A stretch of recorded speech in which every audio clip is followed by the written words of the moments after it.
Sometimes we think fear ought to be classed with stealing. It seems to cause more trouble. Highlight the next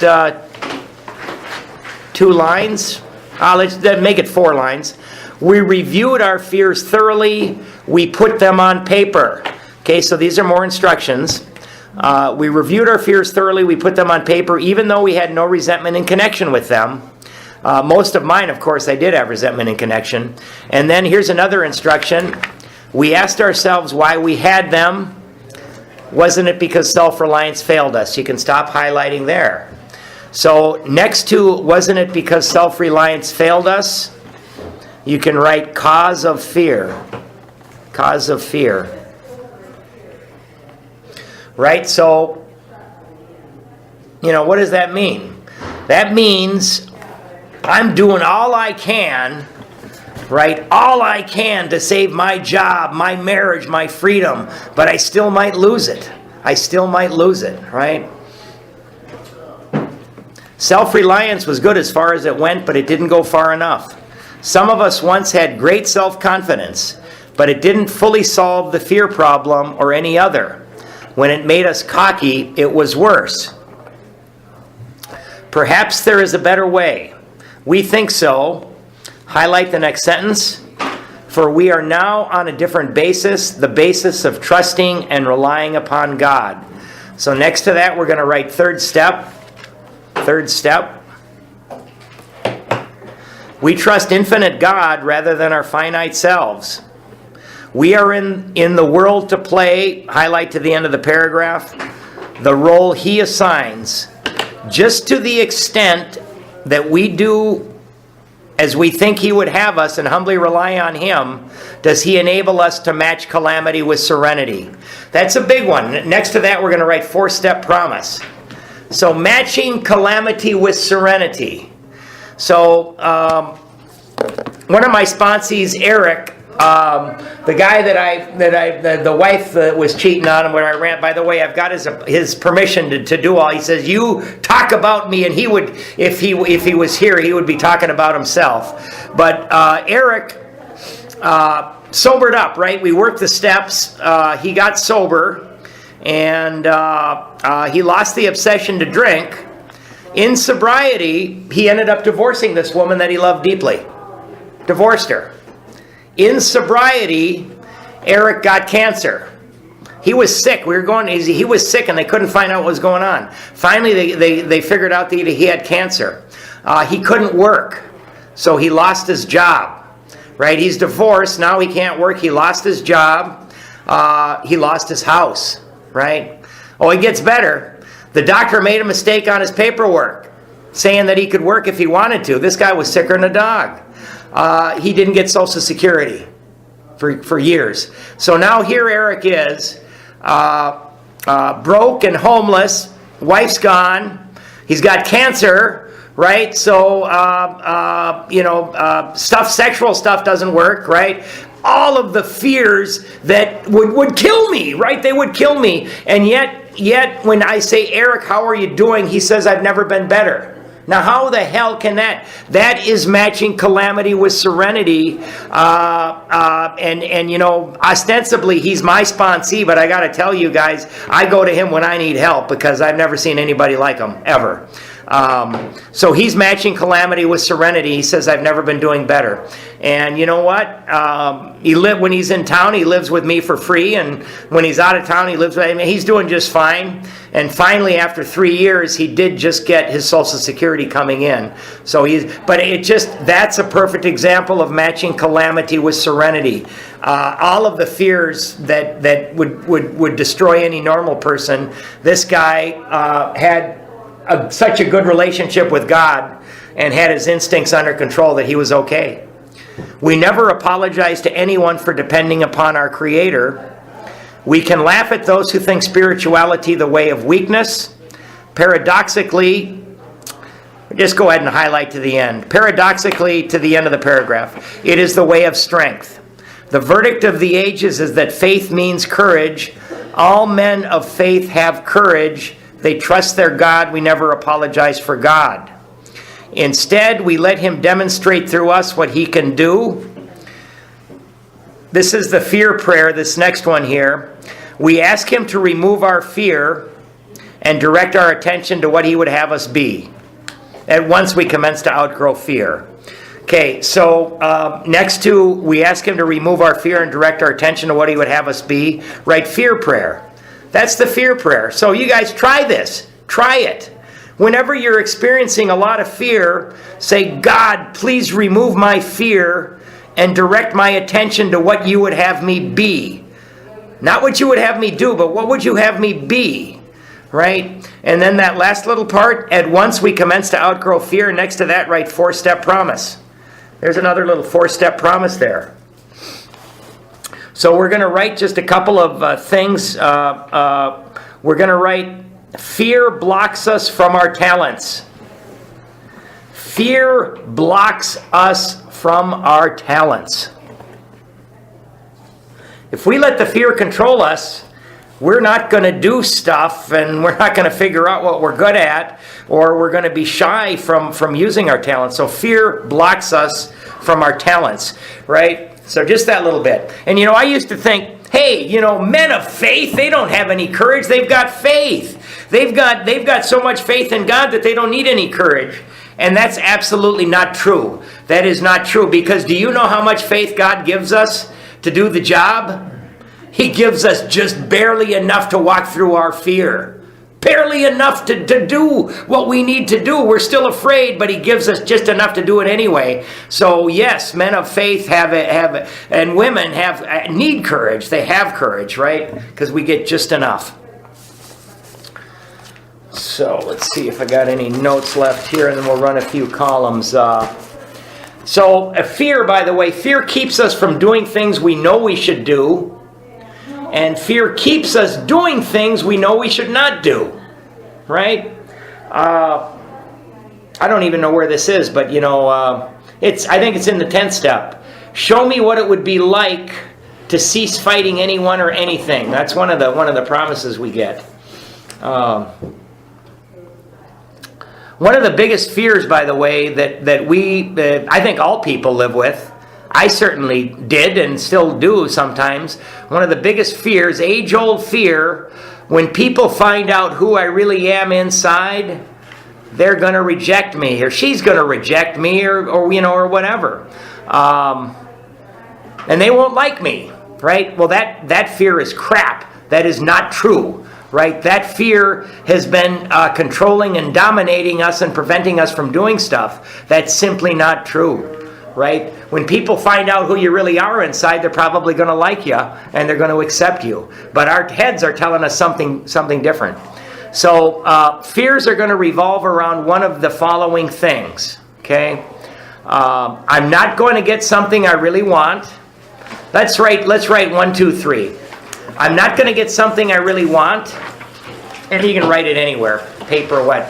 So fears revolve around one of these 3 things, mainly. I'm not going to get something I really want. I'm going to lose something I've already got. Right? I've done something to another human being I shouldn't have done, and I'm worried they're going to catch me. I'm not going to get something I really want. I'm going to lose something I've already got. I've done something to another human being I shouldn't have done, and I'm worried they're going to catch me. Or it could be the IRS. It could be, whatever. I've done something I shouldn't, and I'm going to get my comeuppance. I'm not going to get something I really want.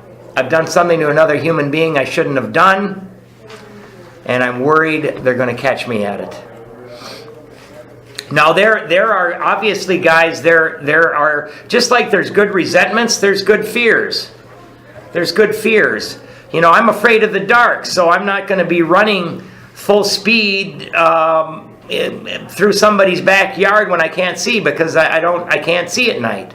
I'm a little afraid of heights because I can't fly. I'm getting on in years. I climb up my tree. I'm going to be more careful because I don't want to fall, right? Those are good fears, right? But if my fear of heights keeps me from riding in an elevator or flying in a plane, or my fear of the dark keeps me from going out at night, then I better take a better look at them. So again, fears come from threats to the three basic instincts. Social instinct, how am I accepted in society? My security instinct, what I need to feel safe and secure, and the sex instinct, right? I'm afraid that those three things are going to be threatened. And if my instincts are not under control and my relationship with God is not right, anything you say or can do is going to create fear for me. But you can do the same thing 2 days later, and if I've got a good relationship with God and my basic instincts are under control, I'm probably not going to feel that fear. So a good definition for fear is incorrect believing, right? They call this a disease of perception. So, how can we trust God and do some of these things? Because we've got to go against the committee in our head. If you're like me, you got a bunch of voices in your head.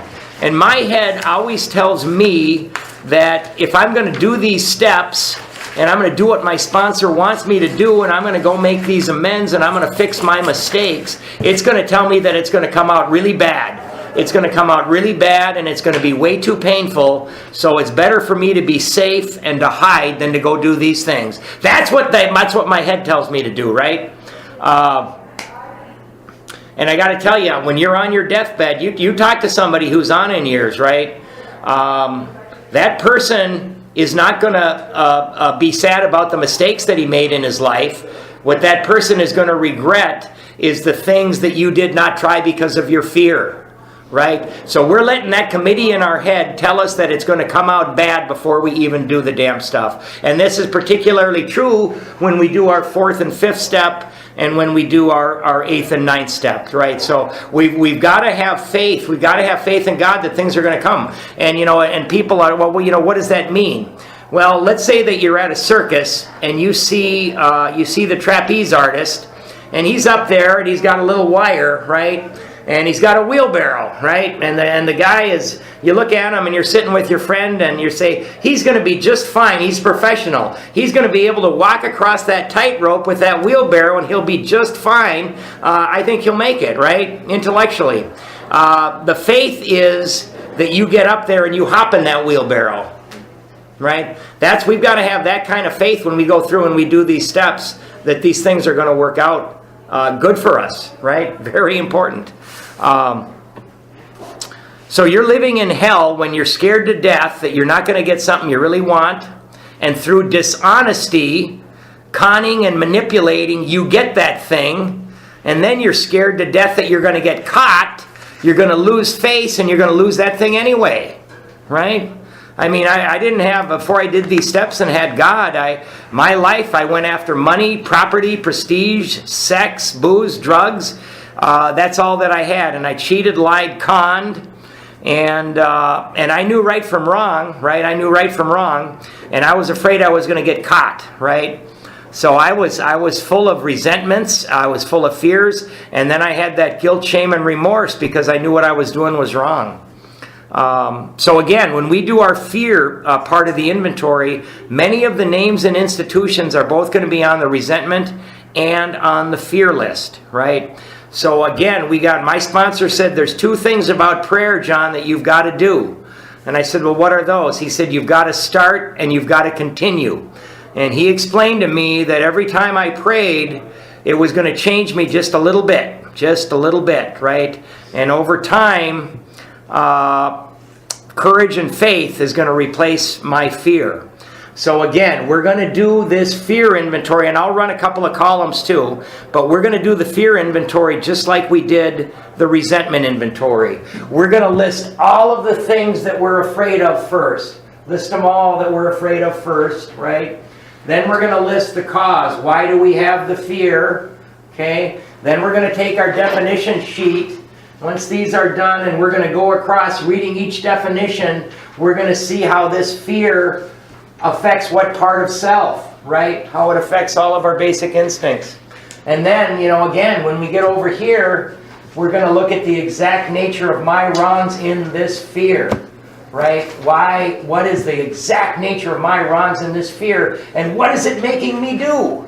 What is that fear making me do? Because, if I'm a commission salesman, right? So, if I wouldn't be so doggone selfish, thinking I need so much money, I wouldn't be stealing somebody else's deal and then trying to hide it. My gosh, I wish I was less selfish and I wouldn't do that. And then I wouldn't have all that fear about getting caught, right? I mean, if I wasn't so dishonest, right, I wouldn't be lying to the IRS about all my deductions, right? That's kind of a good combo platter of dishonest and selfish. If I wasn't that way, I wouldn't have this huge fear that they're going to come and put me in jail, right? These things are killing me. So if I can, and I can't get rid of these, we're going to see that in 6 and 7, we're going to need God's help to get rid of these things because self can't overcome self. We tried willpower for years to take care of our drinking problem and everything that went along with it, and it didn't work. We're going to need some help on this one.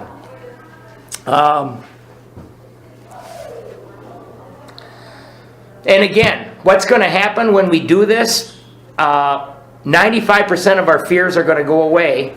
The other 5%, again, prayer, perhaps therapy. If you need therapy, more power to you. And work with our sponsors. So again, the fears, they let us do stuff we know we shouldn't do. And they prevent us from doing stuff that we know we should. I mean, a lot of people, oh man, I should really go back to school and further my education. But a lot of people don't do that because of their fear. Fear they won't measure up. Fear of hard work. Right? The fears are preventing us from doing stuff that we should do. So, courage and fear don't exist on the same plane, right? So just like anger and love, that's why we pray for those who've hurt us, right? So we got to do this, again, who do I resent? Who do I fear? What did they do? Why do I have the fear? What part of myself is affected? What feelings did I create in others? Which character defects of mine are involved in this? We do this, we're going to stop the tight feeling in our chest. We're going to stop the racing mind. We're going to stop the way that we lash out at innocent bystanders, right? Again, fear we won't measure up, fear of failure, fear of hard work. Okay, so let me see if I've got anything else here.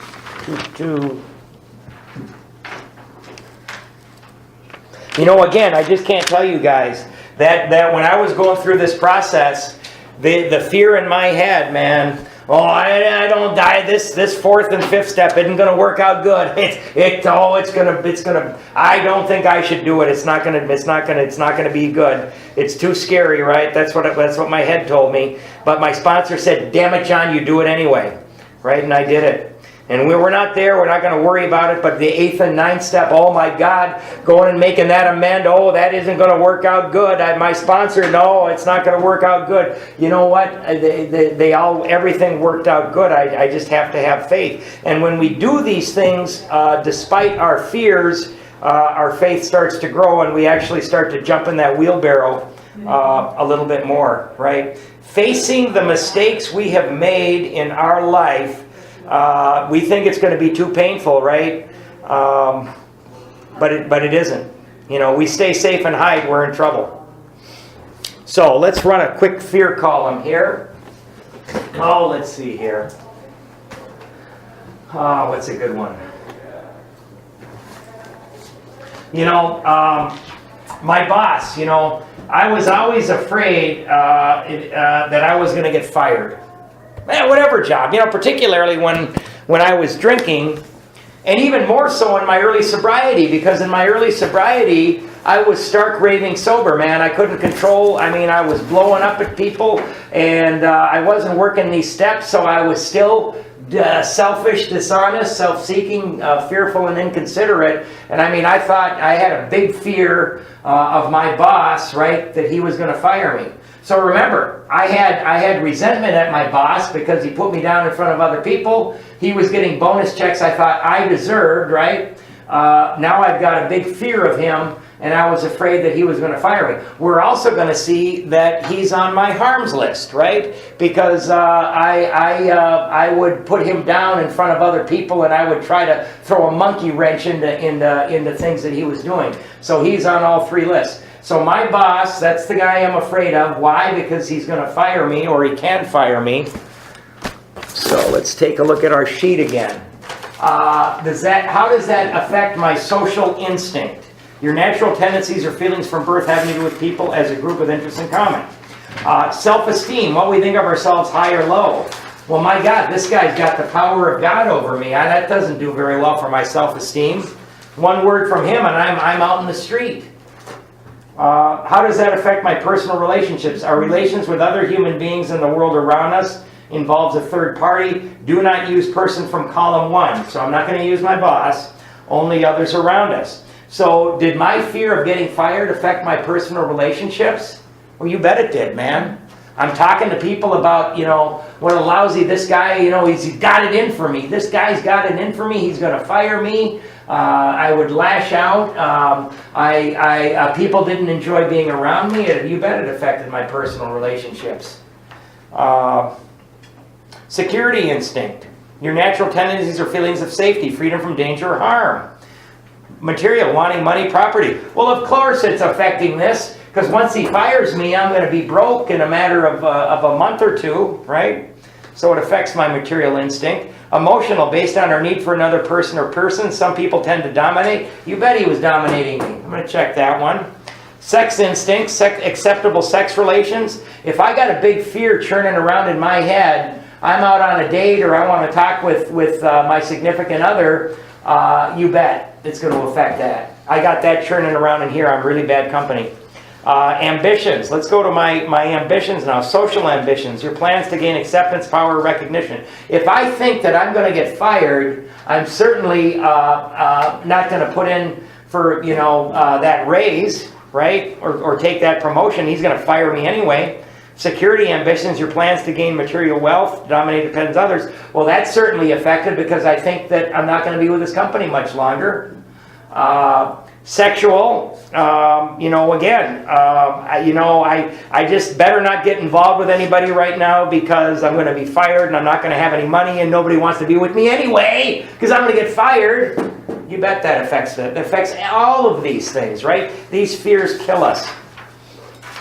So what's the exact nature of my wrongs on this? Selfish. Well, remember up here, I wanted his bonus check. I ran that one. And I'm doing certain things, so yeah, you bet I'm selfish. I want the money, that's causing problems. Dishonest. Yeah, man, I was sabotaging him to the regional manager. I'm throwing monkey wrenches in so he doesn't make plan. You bet I'm dishonest, yeah. I mean, fear is driving me to lash out here. Self-seeking, what I want matters more than what you want. I'll do anything so that I don't get fired, right? Frightened, fear of not being accepted. Of course I'm checking that. Inconsiderate, did I fail to consider how they felt, their wants, their needs, their beliefs, how I affected them? Absolutely, I was inconsiderate, because I put this guy in a real bad spot because I was one of the top salesmen, yet I was doing stuff that I should have been fired for. If he fired me, he'd lose this, and so yeah, I was very inconsiderate.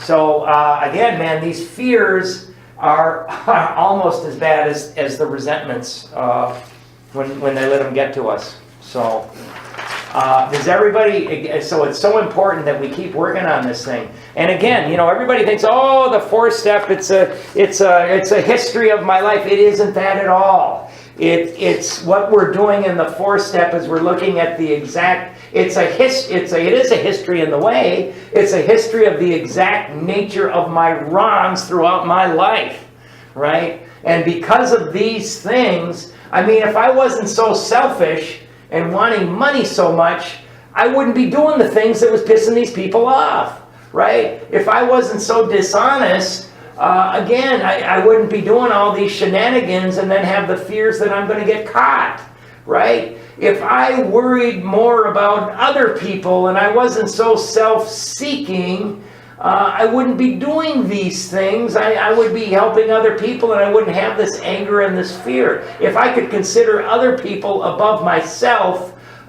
just about all of my resentments and fears are not going to be to the level that they are. So we're doing a history to find out the exact nature of how we've been showing up in our life.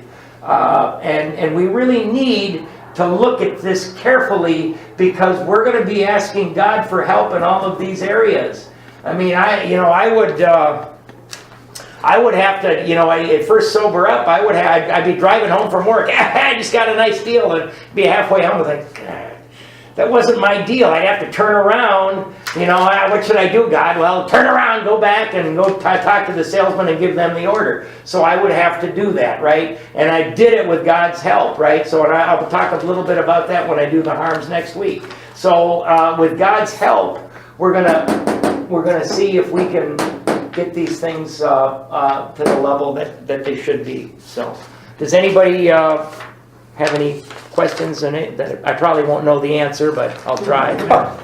Right. Yeah. There are some things in here I don't know if it would be appropriate to indicate your own nature of your wrongs on your fear list. Like fear of flying or something. So when I'm doing this list, should I just leave those off, or? I don't think. I mean, a fear of flying, maybe a phobia. I don't think. I mean, that's not something that is the nature of. Yeah. No. That's. Focus on ones that. Yeah. Where I had. The defects of character. Yeah. Yeah. I mean, that's not. I don't think that's a defect of character. I get a little bit nervous when the plane takes off too. So. I was just using that as. Sure. Yeah.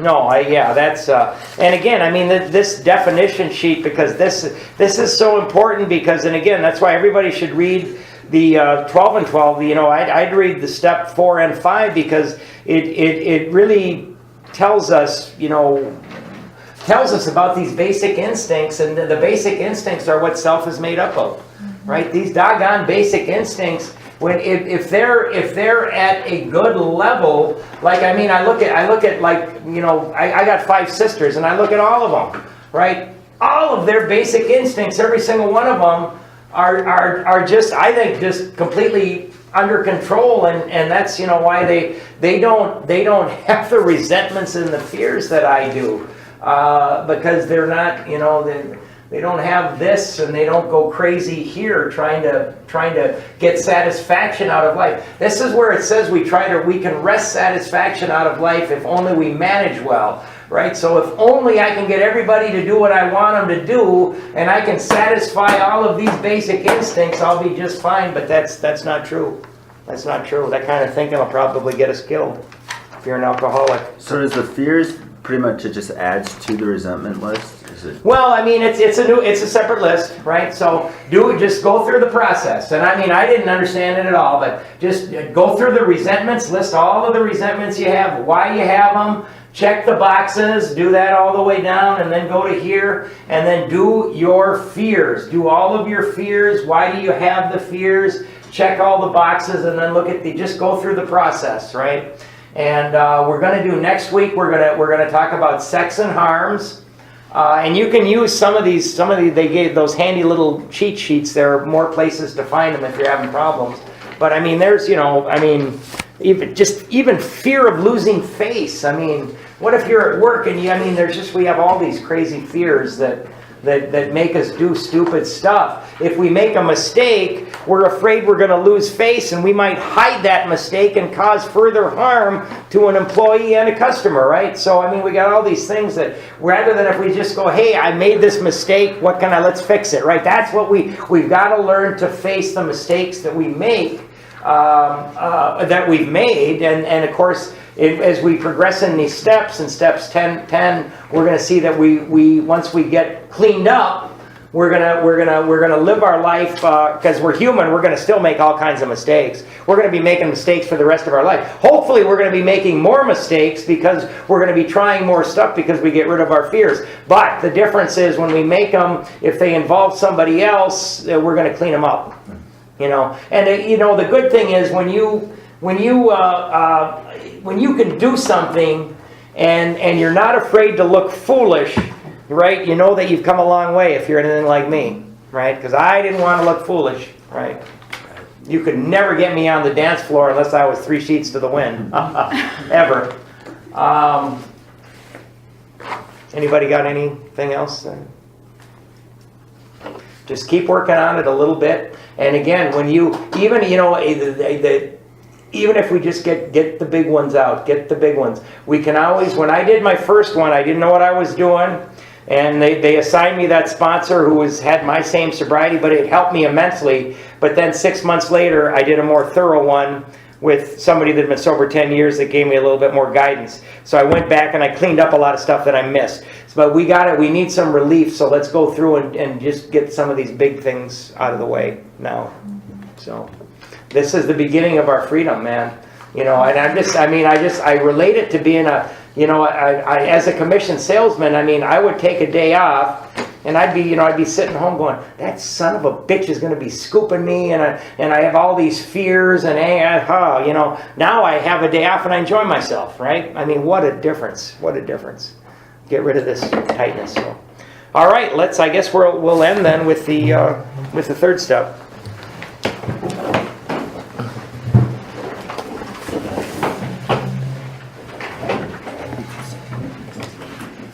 God, I offer myself to Thee, to build with me and do with me as Thou wilt. Relieve me of the bondage of self, that I may better do Thy will. Take away my difficulties, that victory over them may bear witness to those I will help of Thy power, Thy love, and Thy way of life. May I do Thy will always. Peace.